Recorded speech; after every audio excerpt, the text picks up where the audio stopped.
कल भाजपा की केंद्र सरकार ने सीए लागू करने का नोटिफिकेशन जारी किया है।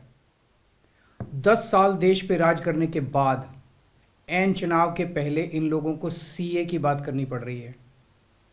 अगर 10 साल में कुछ अच्छा काम कर लेते तो शायद आज सीए की जगह अपने कामों पे वोट मांग रहे होते। आज देश के सामने सबसे बड़ी समस्या महंगाई और बेरोजगारी की है। किसी को भी घर चलाना मुश्किल हो रहा है, इतनी ज़्यादा महंगाई हो गई है, कमर तोड़ महंगाई हो रही है। उधर हमारे युवा दर दर की ठोकरें खा रहे हैं रोजगार के लिए, उनके ऊपर डंडे लाठियां बरसाई जा रही हैं। ऐसे में सरकार बेरोजगारी और महंगाई का समाधान ढूंढने की बजाय सीए की बात कर रही है, तो ये बड़े दुख की बात है। ये सीए आखिर है क्या? बीजेपी की केंद्र सरकार का कहना है कि 3 देश, बांग्लादेश, पाकिस्तान और अफगानिस्तान, इन 3 देशों के अल्पसंख्यक जो हैं वो अगर भारत की नागरिकता लेना चाहें तो उन्हें भारत की नागरिकता दे दी जाएगी।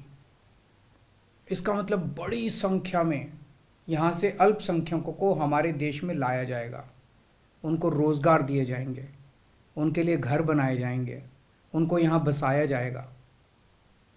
अजीब बात है ना।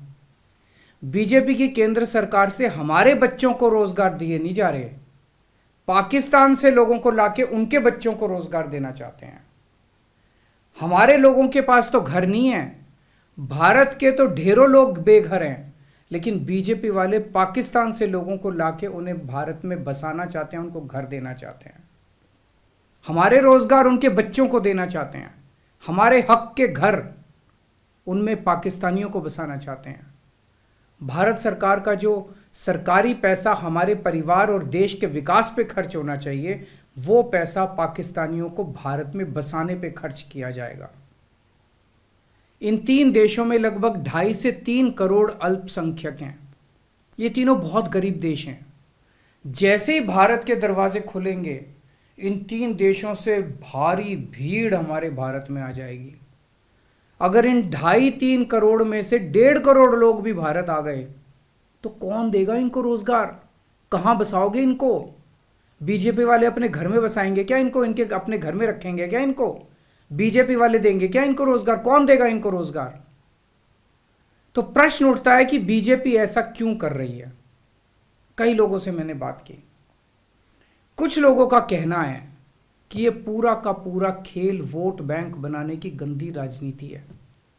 इन तीनों देशों से 1.5-2 करोड़ लोगों को अगर भारत ले आया गया और उनको चुन चुन के इस तरह से देश के अलग अलग भागों में बसाया गया, जिससे जहां जहां बीजेपी के वोट कम हैं वहां झुग्गियां डाल के अगर इन लोगों को वहां बसाया गया तो वहां बीजेपी का एक पक्का वोट बैंक तैयार हो जाएगा, बीजेपी के वोट बढ़ जाएंगे। और आने वाले इस चुनाव में तो नहीं, आने वाले भविष्य के चुनाव में बीजेपी को इससे बहुत बड़ा चुनावी फायदा मिल सकता है, ऐसा कुछ लोगों का कहना है। मुझे नहीं पता ये सच है कि गलत, लेकिन सबसे बड़ा प्रश्न है कि बीजेपी ये क्यों कर रही है। एक तरफ बीजेपी की हरियाणा सरकार हरियाणा के बच्चों को रोजगार देने में असमर्थ है। रोजगार के लिए हरियाणा सरकार अपने बच्चों को इजराइल भेज रही है। इजराइल में हम सब जानते हैं कि युद्ध चल रहा है, हमारे बच्चों को युद्ध में धकेला जा रहा है। अपने बच्चों को तो रोजगार है नहीं और पाकिस्तानियों को भारत लाके उनके बच्चों को रोजगार देना चाहते हो। मेरी तो ये बात बिल्कुल समझ से परे है। बीजेपी वाले पूरी दुनिया से बिल्कुल उल्टा चल रहे हैं। पूरी दुनिया में कोई भी देश अपने पड़ोसी देशों के गरीबों को अपने घर नहीं लाना चाहता। पड़ोसी देशों के लोगों को अपने देश में आने से रोकने के लिए पूरी दुनिया में हर देश तरह तरह के कानून बनाता है, बॉर्डर पे दीवारें लगाता है, बॉर्डर पे बिजली की तारें लगाई जाती हैं ताकि पड़ोसी देश का कोई भी व्यक्ति हमारे देश के अंदर ना आ सके। बीजेपी शायद अकेली पार्टी है पूरी दुनिया की जो पड़ोसी देश के गरीब लोगों को अपने देश में घुसाने के लिए दरवाजे खोल रही है, बिल्कुल उल्टा कर रही है। एक और बात है सोचने की, पिछले 10 सालों में 11 लाख से ज्यादा भारत के बड़े बड़े अमीर उद्योगपति और व्यापारी भारत छोड़ के चले गए। ये लोग भारत में फैक्ट्री चलाया करते थे, इंडस्ट्री चलाया करते थे, बड़े बड़े व्यापार किया करते थे, लाखों लोगों को नौकरी देते थे, रोजगार देते थे। ये बीजेपी की गलत नीतियों और उनके अत्याचार से तंग आके भारत छोड़ के चले गए।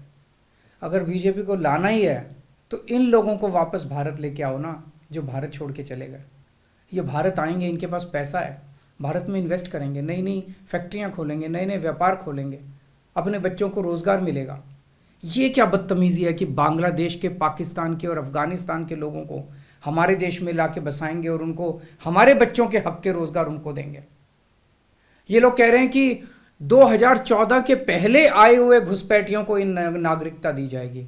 ऐसा नहीं है, ये तो शुरुआत है। एक बार ये सिलसिला चालू हो गया, एक बार दरवाजे खुल गए तो फिर बहुत बड़ी संख्या में पाकिस्तानी और बांग्लादेश से लोग भारत में आने लगेंगे। आज बीजेपी कह रही है 2014 के पहले आए हुए लोगों को ही नागरिकता दी जाएगी।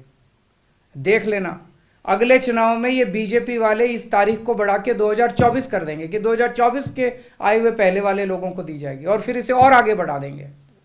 मोटी मोटी बात यह है कि पाकिस्तानियों और बांग्लादेशियों के लिए भारी संख्या में भारत आने के लिए बीजेपी सरकार ने दरवाजे खोल दिए। ये देश के लिए बेहद खतरनाक है, और इसका सबसे ज्यादा खामियाजा उत्तर पूर्व, नॉर्थ ईस्टर्न स्टेट्स भुगत रहे हैं, खासकर आसाम।